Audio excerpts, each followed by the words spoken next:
is what can I do with a major in agribusiness. I'm from Career Internship Services, Chantal Mahan. Our mission is to engage, our job is to engage you in a career planning process through self-assessment, understanding of what is available in the world of work so you can set goals and market yourself. We help you connect with employers. These guys happen to be employers. To embark on a successful career path, whatever you determine that to be. How we do that is through different services like mycatcareers.com. Hopefully you are all on mycatcareers.com. If not, I highly, highly suggest you pick up a card, or there's an instruction sheet over there, a little more detail about how to get registered and how to search for jobs on mycatcareers. All kinds of stuff on there, student employment if you need to work part-time while you're going to school, if you need summer jobs, if you need a job just for the weekend. We have people calling all the time that I need help moving firewood today. So if you need a temporary job or just some quick cash, get on there. There's also internships available. So as you're working towards your career path, you want to try out some jobs, maybe you need the internship credit with your program. Internships are also listed on there, and then of course full-time employment. This is available to you as an alumni after you graduate forever. So remember your login and password the rest of your life. We also offer career coaching and advising, and these career coaches are wonderful. They'll help you figure out, they'll do some resume critiques with you, mock interviewing, so that you're ready for things like on-campus interviews.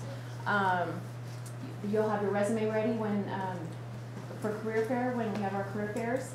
Like I said, alumni employment also, we have a lot of employers that are looking for experienced workers as well. So once you graduate, if you change jobs, if something happens in the economy, we've had a lot of alumni recently getting back online and calling to get their logins and passwords and learn how to use mycatcareers. We offer fairs, workshops, presentations all the time. There's also another brochure. Forgive me for having to get up and down like this. All kinds of workshops on this brochure on the back. Obviously, we're towards the end of the semester. There's only a few left this semester, but we'll have a whole new one here in just another month or so. And then we have a library full of resources for you in our office. So please swing by. We're right over there in 177. There for you, and all of our services are free to you as well. This is our career model. The career coaches will work with you on this. Usually, generally, during your freshman year, you'll start with the self-assessment, figure out what motivates you, what are your interests, work that into the world of work. How does that fit into that world of work? What's going to be a good path for you? And then set goals. Working from that, setting some goals on where do I go from here, try some internships, maybe study abroad, try some summer jobs, that kind of thing, and then working finally. So you usually go from your freshman, sophomore, junior, senior year, really hit the job searching hard at that point, doing some on-campus interviews, and they'll help you figure out how to negotiate an offer. So let's get started. You guys each have like about 5 minutes to introduce yourself, tell us about yourself and your career path, and there you go. Who wants to go first? Jason. Let's run alone. My name is Jason Lenhart. Born and raised in North Central Montana. Went to school at Montana State University Northern. Graduated with a Agribusiness degree with a minor in applied technology. Was recruited right out of college by Caterpillar Corporate out of Peoria, Illinois. And from there, it's been pretty much a whirlwind. Lived in 13 different states. Lived in Australia, lived in Mexico, lived in Canada, working on several different projects within Caterpillar. I started as a marketing specialist right out of college, working with a particular product group. For instance, my project was the Lexion Combine. You guys are familiar with that. It's the Caterpillar Combine that was introduced in 1999. I was fit for that job primarily for my background. Like I mentioned, I came from a farm. Our neighbors had a custom harvest operation where we'd travel from southern Texas to northern Canada, combining different crops. So I've got 12, 13 years of combine experience. So that's where I was fit. From there, kind of moved up to the ranks. Let's see, was a district manager for the Challenger division Pacific Northwest, managing 7 Caterpillar dealerships. From there, I moved back to Atlanta, Georgia, where I worked for the Agri Corporation and oversaw North American marketing for precision farming. And then I went to work for a Caterpillar dealership where I started as a sales manager and then moved into a general manager role, and then was recruited away by another Caterpillar dealer. And here I am today. My current position is, like I mentioned, the general manager. I oversee 5 states, 2 Caterpillar dealerships. We're about a $750 million dealership. And other than that, I love agriculture. That's the reason why I'm doing this. Stress level is quite high at times, but risk versus reward, right? Other than that, that's kind of about it. It's in a nutshell. Yeah. Chelsea? Very tough one to follow. Okay, I'm Chelsea McDonald. I grew up in Three Forks. You're probably aware of that, 30 miles from here on a cow-calf operation, and always wanted to get into banking. But I was here at college at the master's program of accounting and saw that Farm Credit was hiring and interviewing on campus, so I went and interviewed and had a great time at the interview. It sounded like a lot of fun. And then they offered me a position, and I've been with them for almost 8 years now. I trained in Bozeman and ended up staying in Bozeman. So I manage a portfolio of customers. It's primarily cattle, hay, grain. We do a lot of real estate operating, equipment loans, and then we also are the largest crop insurance provider in the Northwest. So we, offer crop insurance to our customers. As far as the position, I really like it because I like the people. My favorite part of the job is our customers. I learn so much from them. It's fun to go out and learn about their operation, get to know them. It's, a lot of marketing and sales, so it can be intimidating at first to go out and have to go find customers, but it isn't as bad as like a cold call, like you would hear, because you have a portfolio that you start out with. So, let's see. We spend a lot of time on loan analysis too, checking the credits on the farmers and ranchers and the trends and making loan decisions, and then going out and communicating that to your customer. Lots of time on the phone, lots of time on the road. Most of the time you meet your customers out at their operations. So my customer base ranges from Deer Lodge, I have people out in Deer Lodge, on up to Boulder, Helena area, all the way over to Big Timber. And then we also have a home loan program too, where we have out-of-staters come in to buy real estate. So you meet a lot of people from out of state that want to come into Montana and buy a little property, and they eventually lease it out or move here and operate. So lots of, I would say the best part is the customers though. As far as our work environment at Farm Credit, here in Bozeman we have about a 12-person office. There's 2 other lenders there. It's a great company to work for in terms of the work life. It's pretty easy going. We work hard, but we all still have a good time.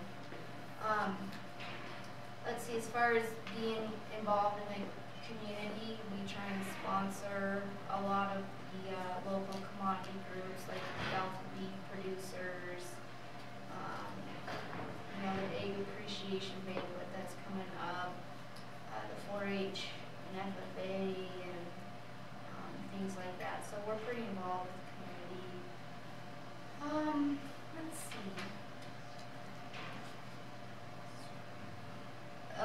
Important qualities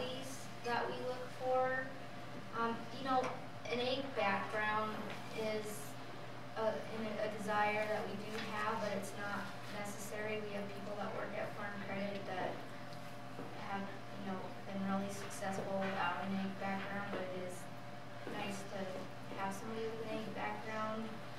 If you're looking for like a relationship manager position, you know, you want to be outgoing and detailed, and some of the best things I've learned about my job is, you know, being able to ask questions and never quit learning and always keep asking questions. And it's very much a customer-oriented business, so you learn to take good care of your customers, and that feeds on itself. So, other than that, does anybody have any questions for me?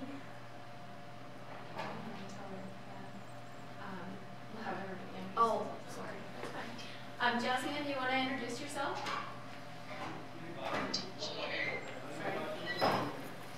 Jasmine. Can you hear me? Yep, we can hear you. I was just turning the volume up a little bit. Okay.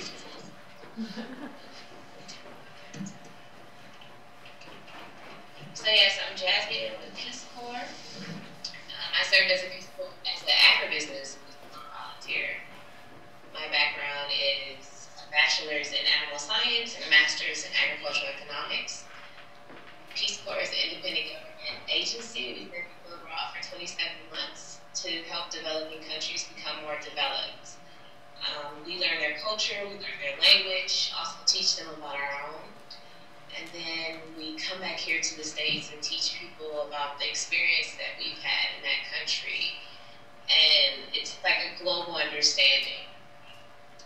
As an agribusiness volunteer in Malawi is where I served from 2009 to 2011.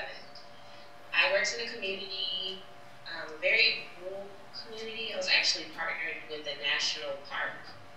And I have never done any work in national parks, so I didn't really focus on that. I'm more so focused on food security in my community.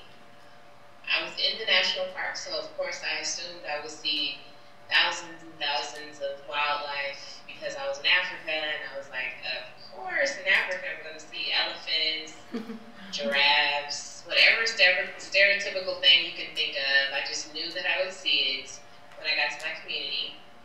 But of course it was not there, and I wondered why. But then I started to notice that it just wasn't any meat whatsoever available in my community. So I found out that people in the community were actually poaching the wildlife animals, so that made them go deeper into the park.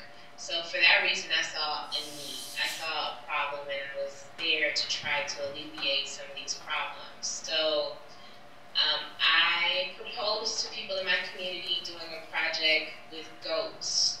So very similar to Heifer International Pass-On Program. I kind of followed that infrastructure. And what I did was I actually got a group of people, four people from each group. They were trained. They were told how to keep the goats safe.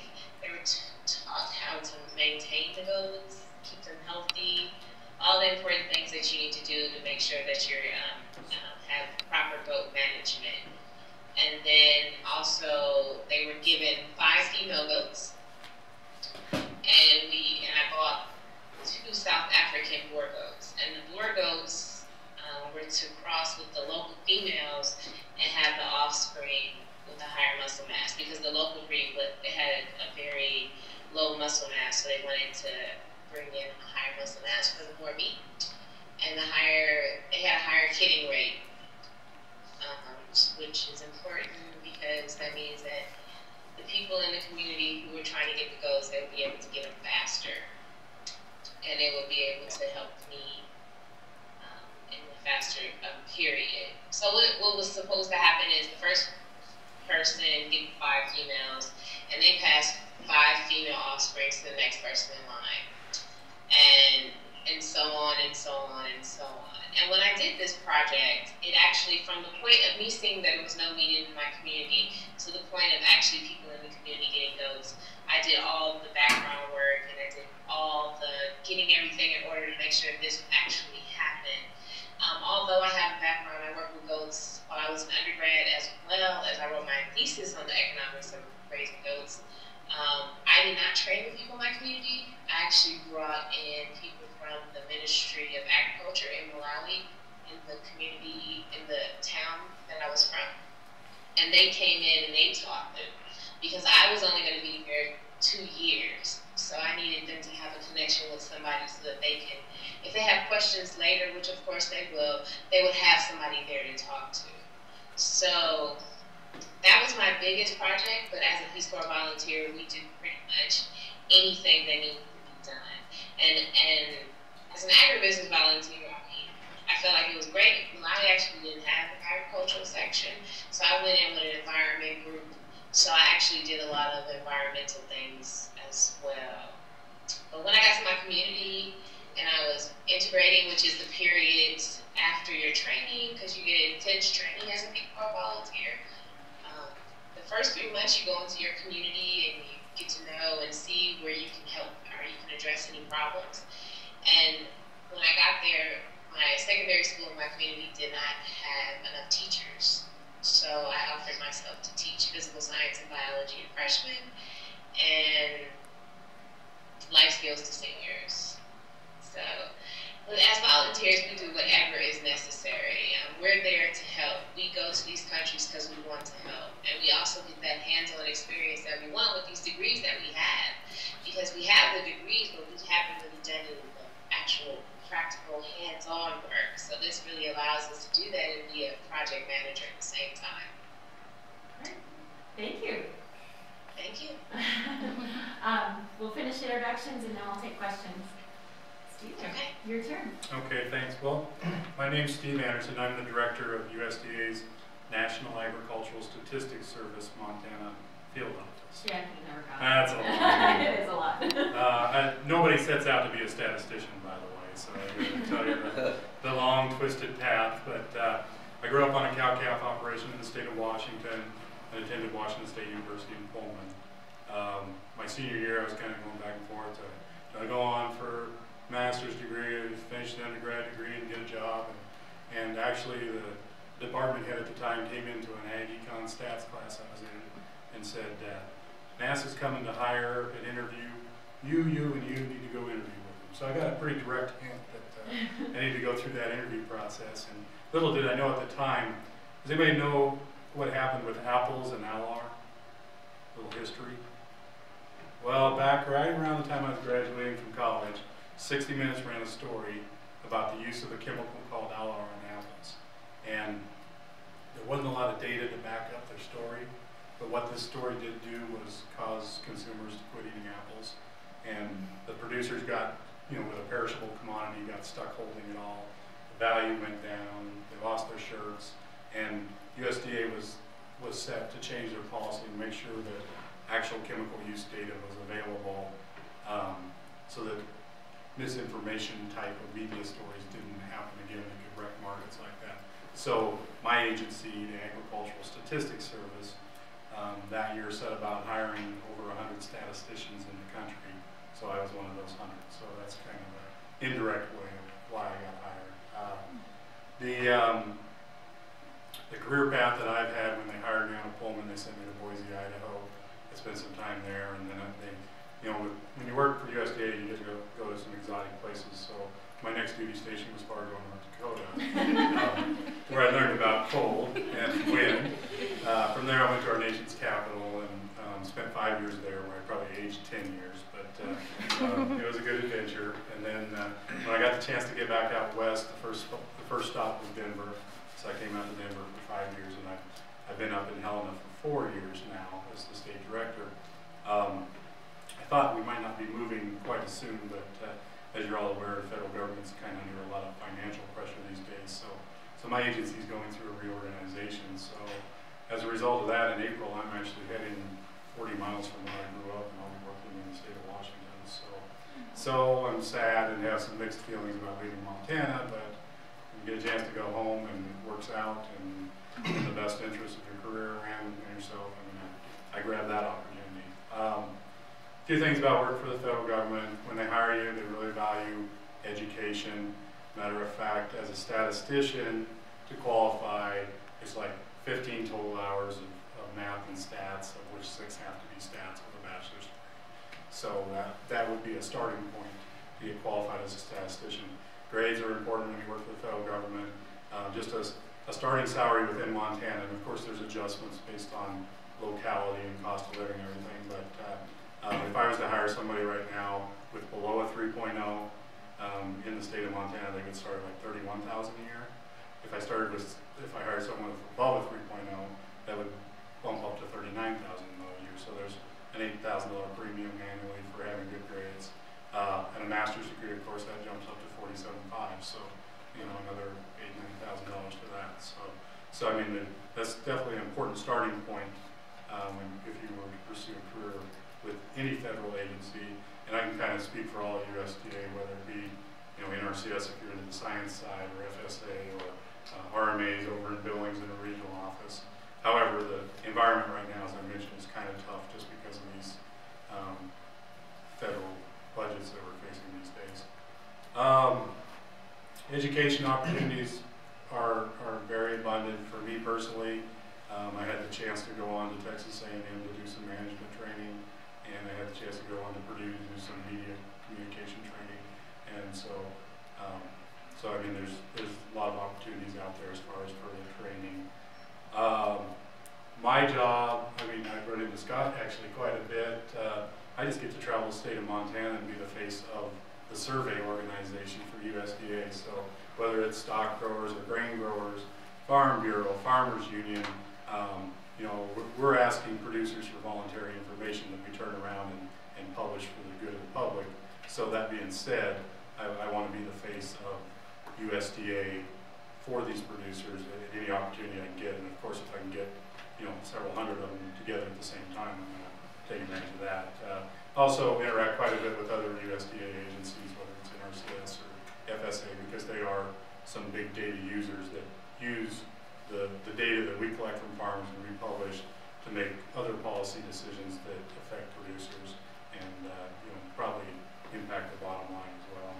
As a recruiter, I just think I mentioned that as you all can tell, talking about WSU and Purdue and A&M, I kind of got a little bit of a tie to the land-grant university system. So that being said, I can proudly say in my 4 years in Montana, I have only hired MSU graduates. And I did interview someone from Missoula once, but that might have been a mistake. And in terms of your skills, I mean, you know, we're looking for someone with a little bit of knowledge about agriculture, a little bit of knowledge about econometrics or mathematics or statistics, the ability to talk to producers, and at the same time, probably the ability to talk to some of your number crunchers and your high-powered, you know, data people as well. So you got to be able to bridge that gap quite a bit. So. All right. Well, my name's Scott Colbeck. I grew up on a dryland wheat and barley farm up north in Big Sandy, just outside of Big Sandy.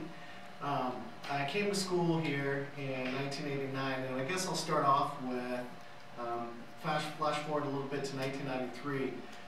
I swear often in my life I've been a good example by being a bad example. So a good example for others on what not to do. And I will say that, quite honestly, in 1993 I was not hireable. If I was barely hireable. And my whole plan was to go back to the farm and be a farmer and live very happily in Big Sandy. And about 1993, we sold the farm, and that was no longer an option. And I realized, man, I've not been involved in the outside activities at MSU. I was probably majoring and goofing off as much as I was in ag business. So my grades weren't great, and I needed to really have a come to Jesus meeting, so to speak, with myself and get up in gear. So I had a friend who was approached by DuPont Egg Products and wanted him to come do an internship. And you know, sometimes things just fall into place. He couldn't do it. The second choice, their parents didn't want them hanging out around chemicals the whole time. And he said, they're looking for somebody, you should try for this. And so I did. And I was lucky enough to get that internship. And it was like a great big slap in the face of how hard you're going to have to work to succeed or to get anything done. And to be hireable. So I spent a year with DuPont doing research plots and also being an intern for sales. And that was the best thing that could ever happen to me because, like I said, it really was a wake-up call. And I came back to MSU with a lot better attitude, and I picked up my grades a little bit. And I think after I graduated, I did have at least some glimmer of hope of getting a job. So I graduated in '94. It took me a little while, but my friends at DuPont called back and said, we need a contract sales rep in Williston, North Dakota. It wasn't the first thing I had in mind, but I said, yeah, I'll take it, and used it as a way to learn some things. And I traveled eastern Montana and western North Dakota for them for about a year when the job came open with the Farm Bureau. So I interviewed for that, and it was a nonprofit organization. The first thing that they told me is, if you're looking for money, stay where you're at. And that's all right. I wanted to get back to Montana. How bad could it be? Well, there's pluses and minuses for working for a nonprofit organization. I've been with them 18 years now, so I'll tell you the pluses far outweigh the minuses. But I did jump into that and have been with Farm Bureau then since 1995. And if you're not familiar with Farm Bureau, we're the state's largest agriculture organization. Mainly we represent our members in Helena and Washington, D.C., but my side of things is in membership development. Basically, I help to get and keep members and work with volunteers. We also have another great arm of the organization. We just took a group of young farmers and ranchers from the Collegiate Club here to Phoenix, Arizona for a leadership conference. And we have a great young farmer and rancher leadership development program. So I get to work with volunteers doing that as well. It's been a very, very rewarding career so far. I can tell you that there's nothing better, and Jasmine can obviously attest to this, but when you work with volunteers, you're working with people that want to be there. They're giving up their free time. And so it's very rewarding when you see them accomplish things partially through your help. And so that's the best thing I would say about working for a nonprofit organization or outside of agriculture. And secondly, it kept me close to farmers and ranchers. I couldn't go back to the farm, but I could still work with people in the industry, and that meant a lot to me as well. So I guess that's basically it in a nutshell.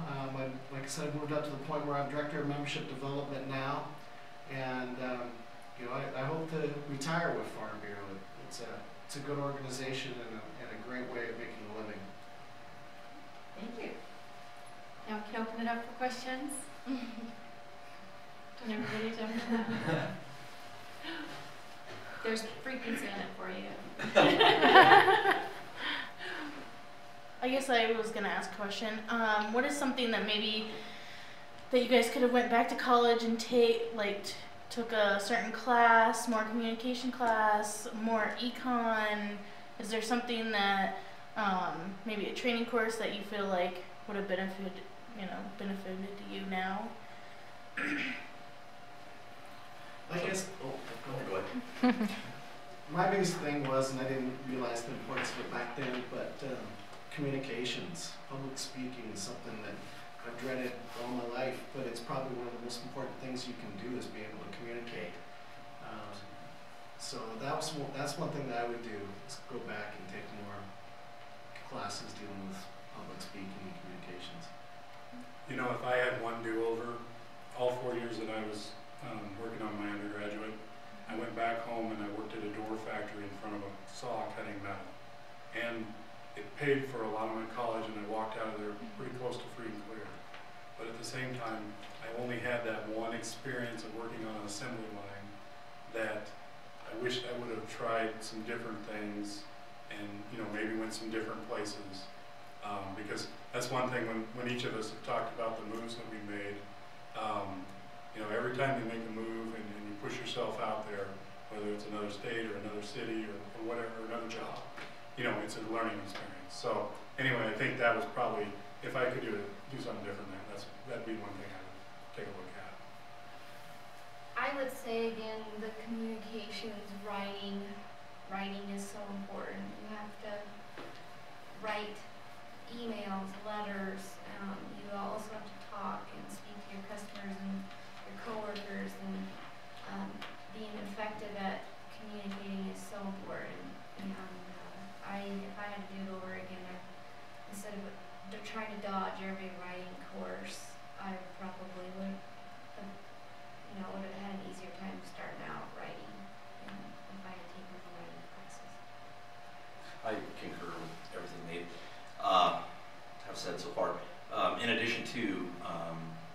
taking a second, third language is critical, especially, you know, depending on what your career goals are, but I spent a lot of time in Europe and in Mexico. I had a difficult time.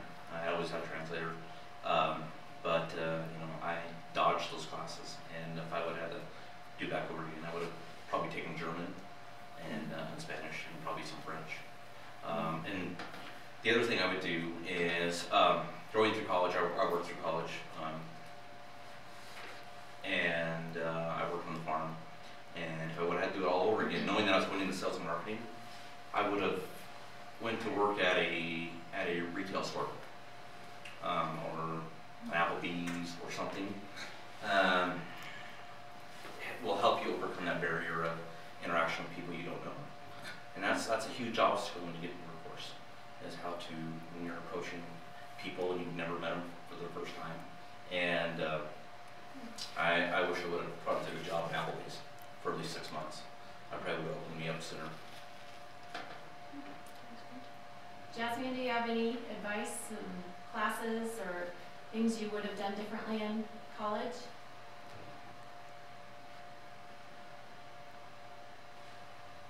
Oh, you have mute on, I think. Sorry. Sorry. When I was in college, I didn't necessarily go to events like this, which I think are extremely beneficial because it gives you a lot of ideas of what you want to do as a career. I didn't really totally know what I wanted to do as a career until I was in graduate school. And that's kind of late to really know what you want to do. But I feel like if I went to events like this, found out about a lot of information that I was not familiar with, it would have made it easier for me to make a career path choice. Thank you. Appreciate that. Was that already said? Because I can't really hear very well. I said thank you for the endorsement. Oh, okay. No problem. Other questions, you guys? I know Jason was saying how he did a bunch of traveling around. So is it mostly the sales positions where you get to do the traveling? Or like what other positions are there where you get to travel a bunch? Engineering, product development. Those are high travel positions. And what was interesting is I don't have an engineering degree, I have a business degree, but because of my background in agriculture and farming and with tractors and combines, they kind of stuck me in a group with a bunch of engineers, and which is very unique for Caterpillar. They're very engineering oriented, and normally it doesn't happen. So I was an anomaly, and it worked out well. For instance, you know, when I was in Australia, I was working on new product development and trying new ideas in the field with rotors, concaves, those types of things.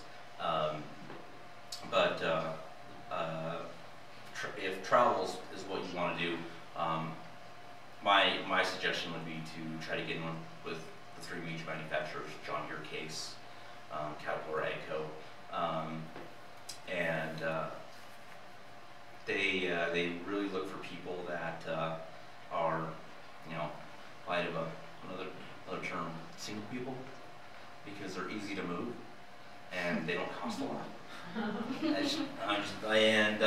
You know, everyone has asked me how I advanced so quickly. I was a general manager for Caterpillar leadership at the age of 31, and anytime an opportunity came about to move, I was the first one there. I wanted to move.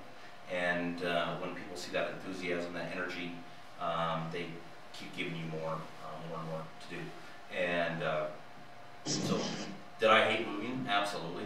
I hated it, especially my first time. You know, I grew up on the High Line, and when you move clear across to the other side of the United States, it's pretty scary.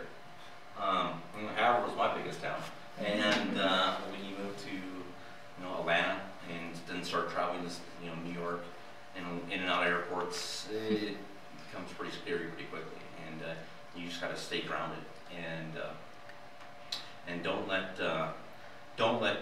fear overcome the opportunities. When I was offered the job, I was not going to take it, from the standpoint that I'm a Montana boy and I don't Montana. This is what I know. And my mom actually ended up passing away when I was a senior in college. And it was pretty much my sister, my older sister, that kicked me out the door and said, "You're pretty much getting out of here. You're gonna go do something." And from there, I never looked back. Now you're back in Montana.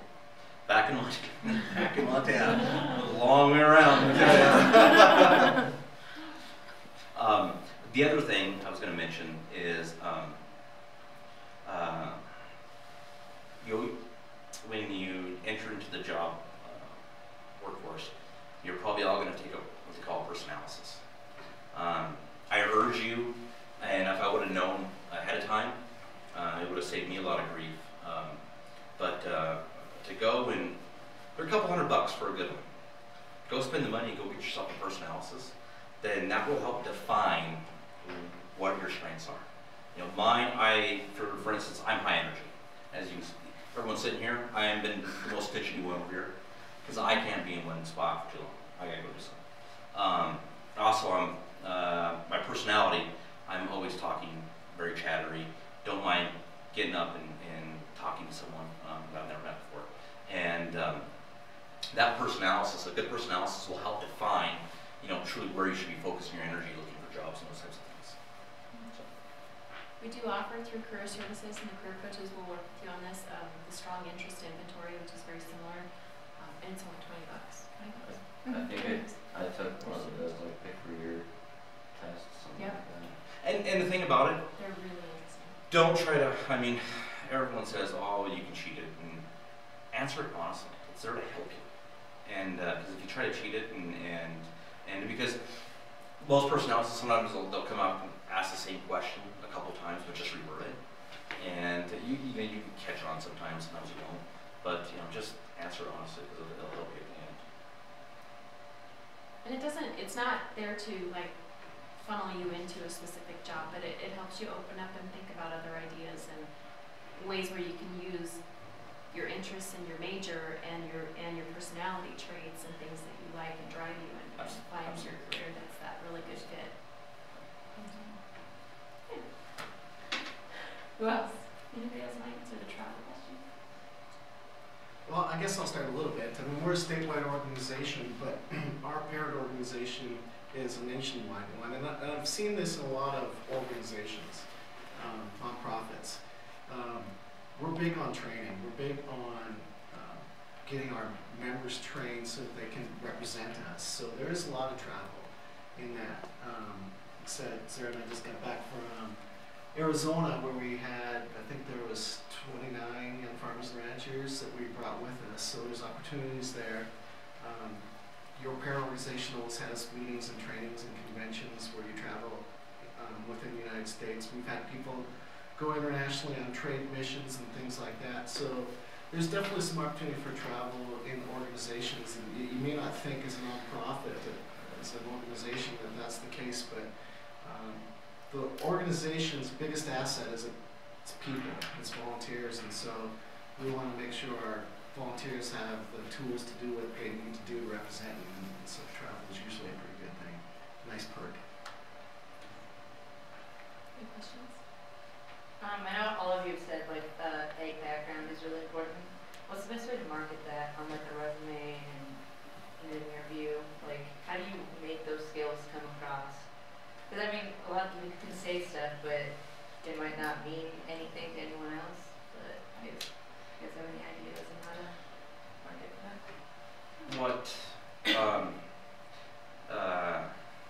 It was interesting that you brought that up.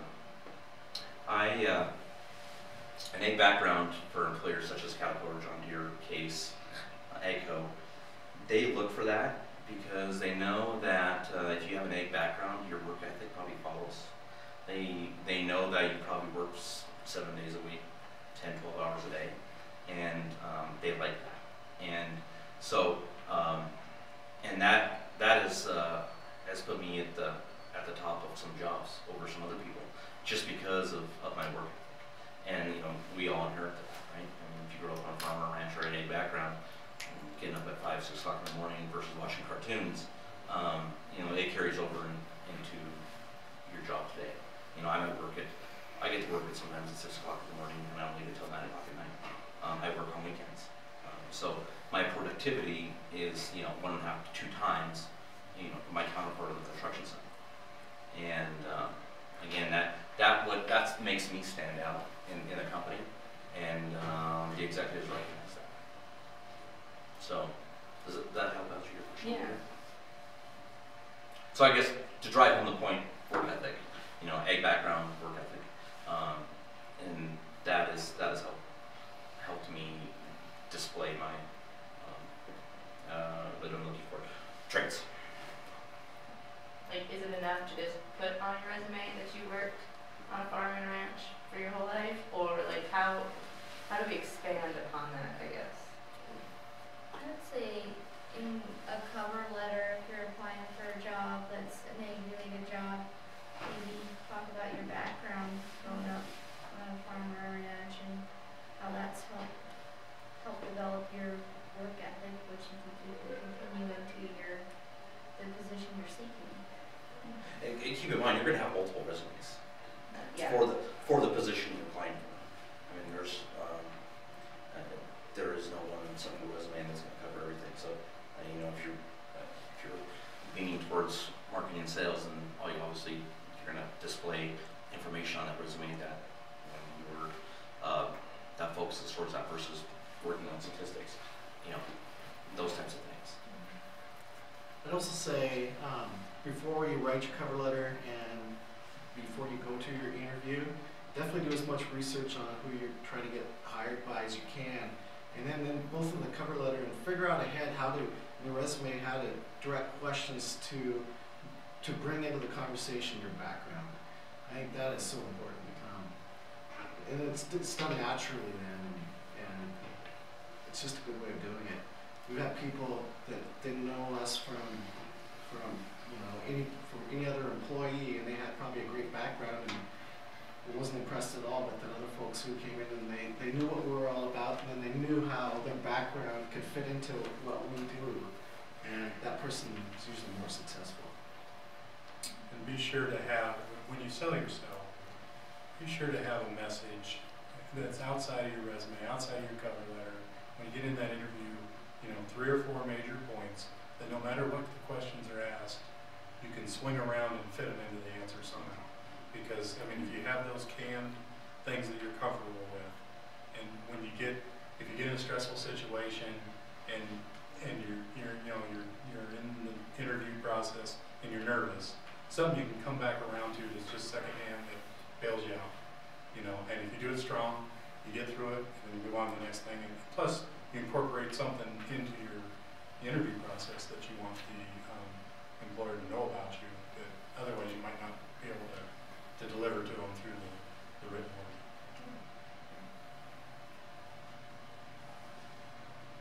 I have another question. What are some more like the hands-on out in the field jobs that you can get with agribusiness? Related to crops, what? Like any type. I'm just undecided for my major right now, so I just know I like working outside. Okay. And something that's more hands-on. Right now, the area of focus for us and what our dealership and all the major dealerships are very scared of and nervous of is mechanics. There is not enough mechanics to go around, and that pool of qualified mechanics continues to diminish every year. We've got mechanics, making $150,000 a year turning wrenches, and that's going to continue to go up just because the pool continues to shrink. For us, on the sales side of the machine side of the business, technology is huge. Working with GPS systems, yield mapping, yield monitors, rate application, having a strong background in electronics, because that's where everything's going. All of our equipment is all electronic. Condition monitoring. We've got a group of people sitting 2,000 miles away that just monitor 700 machines on a computer screen, and that's all they do. But it takes a unique person to understand that stuff. So machine sales. You're out in the territory every day. You're working with customers. you're pretty much your own little business. So if you like working, demonstrating, playing with machines, working with customers, machine sales is a great career opportunity. I have difficulty because when I'm recruiting people, I'm looking for analysts, and I'm looking, people that care about what happened to, the precip in the Midwest and what's going on with corn and wheat today and that sort of thing. So I mean, I got people that, dig into data and look at a lot of data and that sort of thing. So that doesn't fit everybody that walks out here with an ag business degree. But I guess my main experience is I bring in student interns from MSU every year, and the ones that I don't keep, where do I lose them to? Well, we had an excellent student intern a couple years ago, and she ended up at Farm Bureau because she wanted to live close to Great Falls, where she was from. And I mean, I can't help that one, and she had the opportunity, and I, we wish her well, and she gained from working for me, and now she works with Scott. So, but another one is works for, I think, Central Valley Co-op up in the Triangle. So he's developing contacts and selling fertilizer and that sort of thing.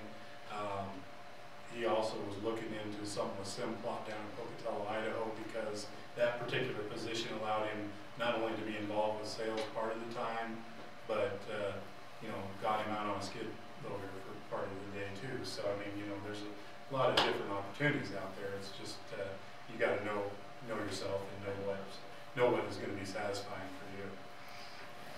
One thing I'd add to that too, and this is a lot more difficult, it's a heck of a lot easier said than done, but if you want your own hands-on job, make a job, don't take a job. Entrepreneurship, I think in agriculture is going to be a huge side of things going forward. It seems like, I'm not saying that's where the money is, but everything is coming back to a local, not everything, but there's a big move coming back local and value added in agriculture. Now, I'll be the first one to tell you, that's not going to feed the world, but there are opportunities there, and so, if you've got the entrepreneurial spirit, make a job rather than take one. Thank you all for your participation, and thank you all for your questions. This is just a really quick graph from the Bureau of Labor Statistics about your degree, earnings, and your unemployment rate. So the higher your degree, less likely you are to be unemployed, and hopefully, except for those doctoral degrees, more money you're going to earn. I think it's because they all go back to teaching. It's over 9 months. Yeah. So we do a survey every year of our graduates, and our callers are in our office right now making these calls. After you graduate from MSU, you will get a call from Career Services asking you what you're doing, where you're working, how much you're making. Please accept those calls and answer the questions. It is really helpful to students like yourself to find out where they're going after they graduate and what's going on and what's the potential for you. So in our last survey, we had here's our response rate. 78.4% of respondents are employed or in grad school full time. So that's our numbers are coming. And yeah, I won't get into that part. Average salary by year and degree, and this is just across the college, not finance specifically, but bachelor's, master's, and doctorate degree. Here's our in and out of state average salaries again across the college. Obviously, generally speaking, you're going to make more moving out of Montana. We all kind of know that, but there's a reason why we're all here, right? And then here, this is by college. Those engineers. Yeah. And then location of grads, employed grads by college as well. A lot of them are staying in state, so a lot of people are we're keeping a lot of you guys here in state, which is really good news for a land grant school like ourselves. Just some key points. We kind of, you hear this, I swear every single workshop we do, there's some key points that you can draw out of every single one. Do an internship, give something a try. Communicate with your advisor, who you know, make some connections. A lot of times you'll hear that graduate's first job, or if they get if they are unemployed later on down the line, they call back their advisor. What do you know that's going on in the industry? And they're good networkers for that. Attend some workshops. Thank you all for coming to this one. And meet with a career coach. And the career coach is really, as I was listening to everybody speak, they're going to help you figure out, like, what are your niches? Where can you go? Where your interests and talents are, and maybe that's something you can work into your degree and really set yourself apart when you're interviewing. And then, of course, use all of our services here at Career Services. They're all available to you. They're free. Take advantage of that.